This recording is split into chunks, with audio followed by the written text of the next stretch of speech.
Okay, here we have a feed system. We're going to do a little walkthrough. Now, here we have a 10K receiving. This support tower is here for possible truckload out, which may or may not be added as we go. Right here we have a 12 by 16 foot electrical shed. Not a lot of details on that, just the walls, but that will be where the main service comes in to run all the motors out here in the grain system portion. In the receiving and grain system portion, that is a 10K receiving. Right here we show 2 hoppers. We may or may not add the second hopper depending how numbers come in. That comes over, dumps into the gray elevator, which is a 12,000 bushel an hour elevator, goes up, dumps into a double swing pendulum distributor. Double swing pendulum distributor can go straight to the 200,000 bushel storage bins or to the 72,000 bushel storage bin. Or it can go to the 24 foot 10 ring Sukup HD hopper bin, wet bin. Conveyor underneath the wet bin going to the elevator beside the dryer. That elevator is mounted to the dryer, 5,000 bushel an hour, goes up, dumps into a 16-17 mix flow. We have a 14 by 14 support tower, 130 foot tall, holding 2 receiving elevators.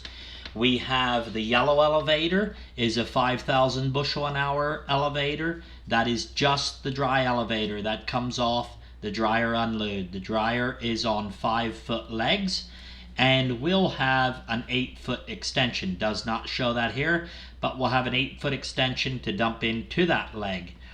Coming off the top of that support tower are going to be 14-inch grain cannons.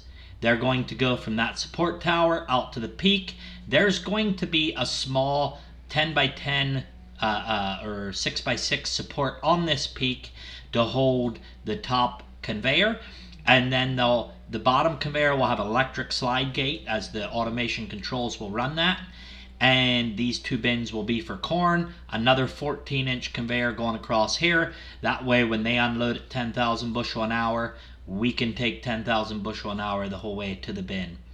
On the front of these big bins, we're showing side draws. Those side draws are in the 3rd ring.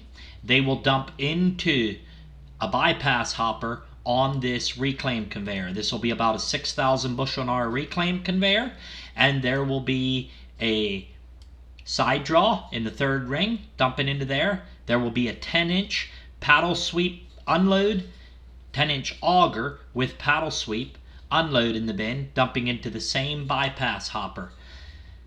Over here we'll have the same thing. We'll go to here. These are 60 foot 22 rings. This here is a 42 foot 14 ring, 14, something like that, 72,000 bushel bin. This auger, it will be a 10-inch tube auger going into this conveyor. That reclaim conveyor will dump into the 12,000 bushel an hour receiving elevator, receiving and transfer elevator. That will take that grain up, go through that double swing pendulum distributor, and dump into one of the 2 milling bins. 2 milling bins, one is for soybeans to feed the tail of the roasters, one is for corn to feed the hammer mills. We will also have commodities coming in this same dump pit, going to the receiving, going to this cross conveyor, spouting to this cross conveyor. The elevator's 30 foot tall, the cross 130 foot tall.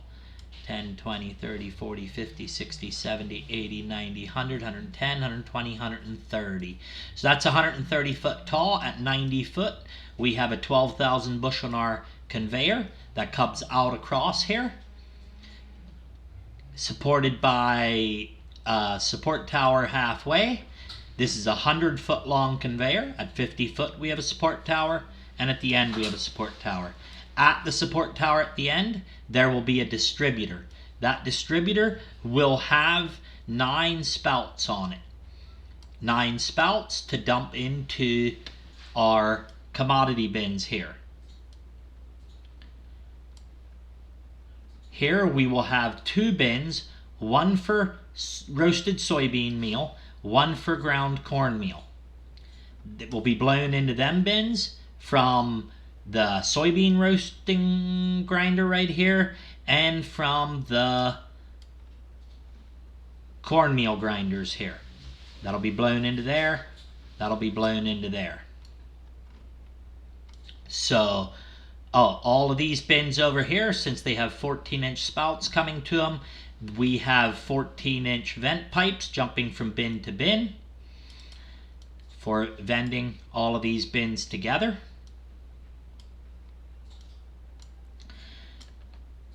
That is that portion of the system. Now we come over here into the feed sender and we have 2 Model 18 soybean roasters. We'll be going into a cooling hoppers and then into a hammer mill. This layout here in the corner will need some adjusting. These augers will be coming in off of hopper bins where they have a 6 or 7 foot hopper clearance, and they'll be coming in high enough that we should be above these augers. If not, we will have to move that hammer mill, which can be moved to fit in place. I will be working at that to get that to fit. This is where I'm at this time. Right here, forest scales, I want to try to get it where you can see it. Oh, the roof is on that building, which makes it a little hard to see. So let's just move the roof, and we're going to move that 100 foot. There. Now the roof is moved, it's transparent, but it still hinders my view. Now right here, we are going to have a drag conveyor with a 30-foot bypass hopper. Yes, I got the idea from Jeff. He's a pretty smart guy. Don't tell him I said so. Okay, and we're gonna have this 30-foot bypass hopper. We're gonna have 4-foot riser extensions on the side of that hopper and a lid on it, and that will be our scale. Underneath, we're going to try to look at it here. Underneath, we have 2 40-foot I-beams. 2 40-foot I-beams that lay here, and there's about 3 foot in between them. And in between them, I'm going to change the view here to make it a little easier to see. Wireframe. So in between them, we have 4-inch C-channel. So we have these C-channel in here, in between these I-beams, that the conveyor is going to set on. And then at the end of these I-beams, we'll have 10-foot risers I-beams with a C-channel across to hold this discharge end of this conveyor. And then at each corner, at each end of these I-beams, there'll be a weigh cell. This end, if need be, these beams may actually end up being this way about 4 foot, which is not a problem because we will not have pickup on here. So if we have that 4 foot odd over, that will not affect anything. I've done that with scales quite often, so that is not a problem. So that's what our weigh hopper is. And then into that scale, we have 12 ingredients weighing into that scale. 12 ingredients will weigh into there. 11 of them, and plus this fat from a tote, will weigh into that 30-foot long scale. Right here, we will have our micros, which they need a little help yet. Let me see if this is all one piece. And we will, there's some modifying I did that's not shown here. That there, I was going to, when I set that there, I was going to have it that dumps into this scale right here, but I changed my mind on that. I'm going to have separate conveyance that comes from the discharge up here to this mixer. Just for transferring everything faster, we will have a separate conveyor that goes from that unload up here. In here, my old building design showed a side out here with moving stuff around. I was able to eliminate that because I moved some stuff around, because over here we're going to weigh this product out. Then it's going to transfer into the mixer. The mixer is going to mix, and when the mixer is done, right here you see bypass hoppers sticking out of the floor. There's a 12-foot, in this drawing it shows a 12-foot long bypass hopper that drops into a 3,500 bushel an hour conveyor, 3,000 bushel an hour conveyor. That conveyor is going to have a gutter the full width of this building, kind of like a drive-over dump pit, with diamond plates above that gutter to cover it, and that way the forklift can drive across. Right over here by the wall, that conveyor comes up and will come through the wall. It comes through the wall, which here we have it a little short. It's going to need to be 2 foot longer, but yeah. That comes through the wall and dumps into that high flight conveyor. That high flight conveyor comes over here and dumps into the elevator. It was just the way everything had to hold out. By adding a conveyor and making a few minor changes, I was able to make the building significantly smaller. But to do that, I had to have this conveyor running under the concrete here, and then this extra conveyor to go up there. So now we just have I think it's a 54 foot by 120 foot building. Right up here in the corner, we have a 10 by 10 office drawn in. Now this can be adjusted, but here we have a 10 foot by 10 foot office drawn in. Here we have a 10 foot by 20 foot electric room drawn in. So if you look there in the corner of the building, we have our office, and then we have our electric room. Then we have a decent amount of extra space right here. I'm going to say we want a loading dock for loading and unloading trucks of pallets of minerals. Right here we will have a big overhead door so we can go in and out here, whatever we need to do. Access equipment, bring equipment in for installation, and also in the future any maintenance or unloading a truck that you're not backing to the dock with. For some reason, if you're unloading without the dock, you have a big overhead door here to go in through. In here with this design, we have we can fit more than this in here, but I right now I have 1, 2, 3, 4, 5, 6 times 4, that's 24, that's a truckload. And then 1, 2, 3, 4, 5, 6, that's another 24, that's a truckload. And then 2, 4, 6, 8, 10, 12, 14, 16, 18, 19. So you can see we can, right here, I didn't draw the door in there, but I left a gap there figuring there'll be a door to go into the liquid tanks.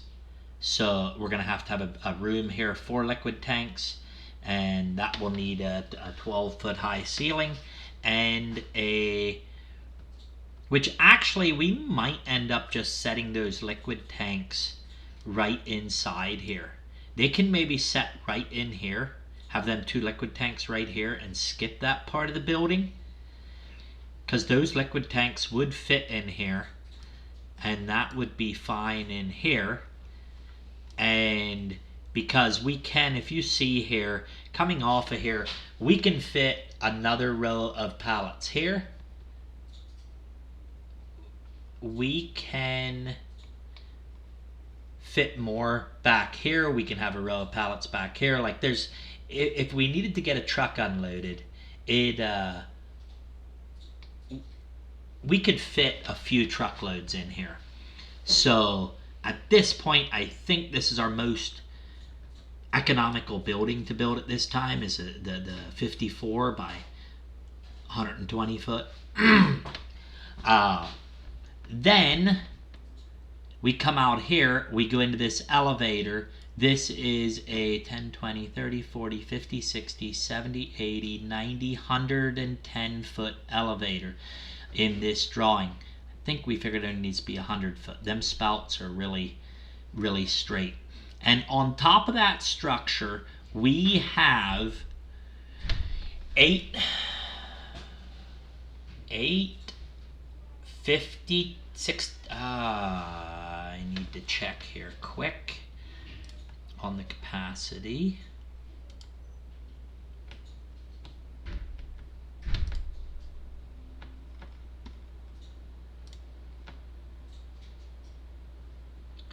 Yeah, there'll be 8 60-ton tanks, 2 30-ton tanks, and 2 120-ton tanks, or 100-ton tanks on this loadout structure. The mixer trucks will come out of this building right here. They'll load their forages and handful of ingredients in here, bulk ingredients, and then the mixer truck will come out of there. It will come into here. It will be able to stop at 2 places, either right here or right here, to get commodities. When it stops at those 2 places, at the second spot here, we'll need to have a manifold above the truck that dumps the liquid in. So there'll need to be a manifold, like a 2-inch line coming up here, and like 3 outlets on that 2-inch line, each of them 4 foot apart, that dumps liquid in to pump liquid from these tanks into the mix. So they pull in here, they get what they need, they pull up here, get their liquid, or they just pull in here, get what they need and liquid, and go. So yeah, that just about covers it. Underneath these tanks, we have 16-inch U-troughs coming together to load at one spot. And that structure's 80 foot long by 25 foot wide.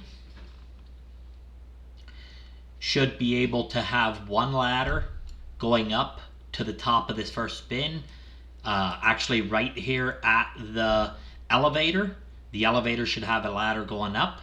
Be able to go from the elevator ladder onto the top of one of these bins.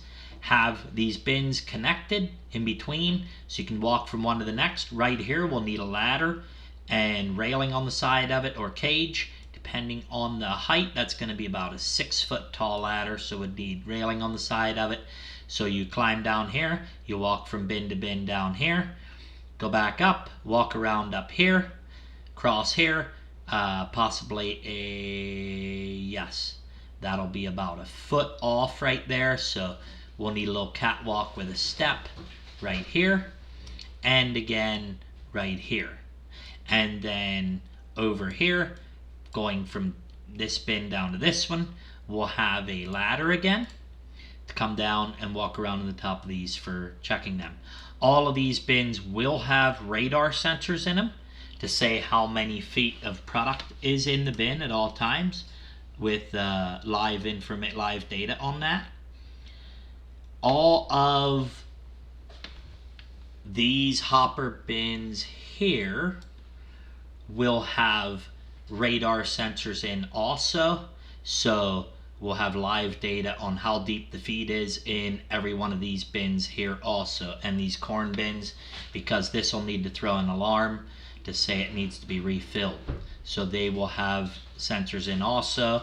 The wet bin will have either a radar sensor or a fill, at minimum a fill switch, but probably a radar sensor to say how full it is. That way they can have lights that show if it's a third full, half full, or totally full. And then these bins will need to be managed. Otherwise, we are not figuring radar sensors in these bins, as they are large enough. These 2 bins will only be emptied once per year, and this bin will only be emptied twice per year. So we are not managing inventories in those bins in the same manner that we're managing inventory in the rest of these bins right here.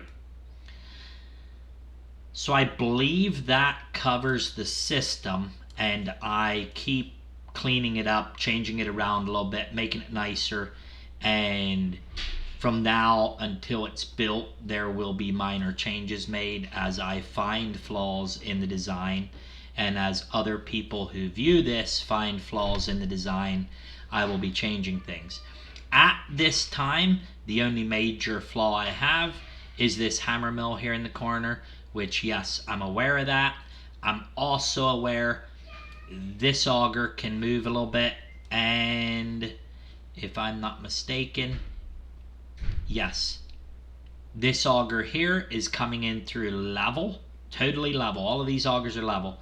So I can possibly just pick this end of this auger up 3 foot and be totally fine. That should not be hard to remedy. Either I'll pick this auger up and move this auger over away from that pipe, or in reality that blower will be closer to that hammer mill than that. So that probably won't end up being a problem, other than that auger is going to be a problem for the corner post in that building. So yeah, this is going to have to come up some. We will delete the line. I had some lines in there to show where the augers are going to go as I was working at putting things originally. And then right here, this here shows that one auger hitting that roaster. The hammer mills were over here. I was gonna move that out. I played a little bit, but this is where they're gonna go. That is tight against the top here. They're gonna be 6-inch augers. That will not be a problem, raising this end 3 foot to get that so it's above the roaster. So I kind of like that setup, and it might actually start with one roaster, but we need to design for 2 roasters if we're going to actually accomplish the production that this farm needs. So this is what I'm working with, and we will go from there.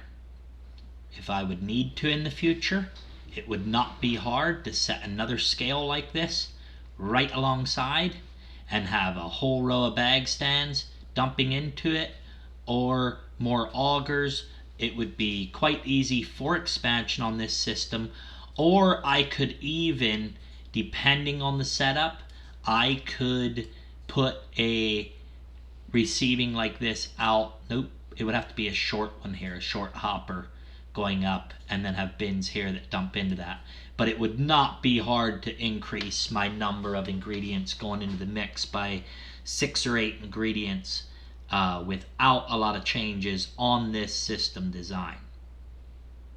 So in this design, I do have DDGs figured for this tank right here. This tank right here would have DDGs in it, which is a very steep pipe, and we're figuring Solomar fluidizers in every single one of these hopper tanks in the whole facility at this time. After we work through all the details, we will probably remove some of them, not in the whole grain bins, but in the commodity bins at this time. We're figuring Solomar fluidizers in every one. Now, maybe that will change as we look at some of the different ingredients, but I really think we're going to stick with the fluidizers because of the nature of the feed going through this facility. The only thing that does concern me is DDGs in this bin here.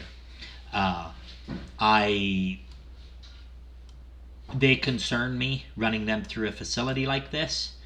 With the fluidizer, that is our best bet at getting those things to flow through the facility the way we want.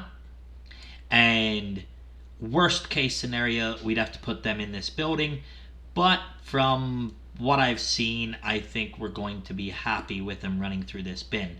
I was going to say they got to be in the building, but I'm gonna go with them in the mill at this time, just because it makes the whole process much easier. The more feed stuffs that we can have pre-mixed going into the truck, the simpler it'll be. Now at this time, in reality, this overhead structure is a little overkill, but it will we're trying to figure for the future on what we're going to accomplish with this system. Like right here, we can add some bins quite easily. We can also throw a conveyor over here to a support tower and hit 8 more bins over here to get into a scale. So this is not it's not a system that's built into the corner.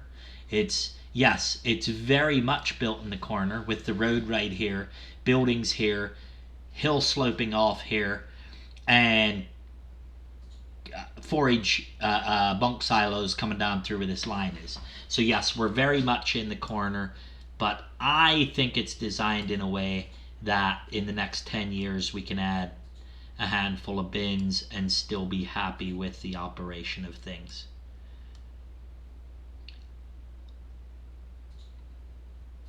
So please review everything and let me know if I missed something, because I have a habit of that some days, especially on the big jobs. Well, it was good talking to you. We'll speak at you later.